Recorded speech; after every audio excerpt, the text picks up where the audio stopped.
সারা বিশ্বের ফিটনেস প্রেমীরা এখন intermittent fasting বা সবিরাম উপবাসের পিছনে ছুটছেন, অর্থাৎ ওজন কমাতে রমজানের মতো নির্দিষ্ট একটি সময় পর্যন্ত না খেয়ে থাকছেন অনেকেই।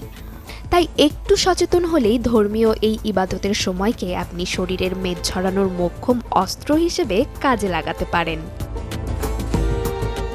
রমজানে আমাদের ফাস্টিং উইন্ডো প্রায় 14 থেকে 15 ঘন্টা।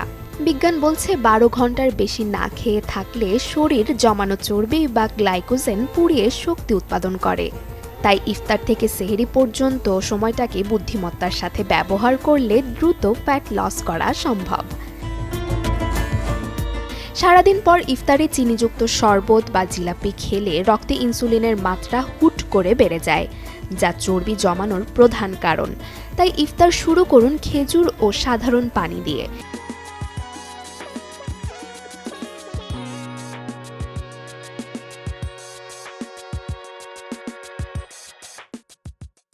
এরপর সরাসরি প্রোটিন বা প্রচুর সালাদ খেতে পারেন।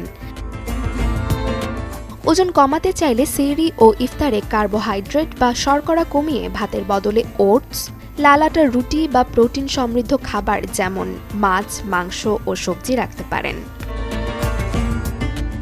এছাড়া রোজা রেখে ভারী ব্যায়াম করা ঝুঁকিপূর্ণ হতে পারে, তাই ইফতারের ঠিক 30 থেকে 45 মিনিট আগে হালকা হাঁটাচলা বা স্ট্রেচিং করা যেতে পারে, অথবা তারাবির নামাজের পর 20 থেকে 30 মিনিট দ্রুত হাঁটতে পারেন। ইন্টারমিটেন্ট ফাস্টিং তখনই কাজ করবে যখন মেটাবলিজম ঠিক থাকবে। সেহরি থেকে ইফতারের মধ্যে অন্তত 2 থেকে 3 লিটার পানি অল্প অল্প করে পান করা উচিত। আর অবশ্যই দৈনিক 6 থেকে 7 ঘন্টা ঘুম নিশ্চিত করুন, কারণ ঘুমের মধ্যেই শরীরের সবচাইতে বেশি ফ্যাট বার্নিং হরমোন নিঃসৃত হয়। Desk report, channel 24।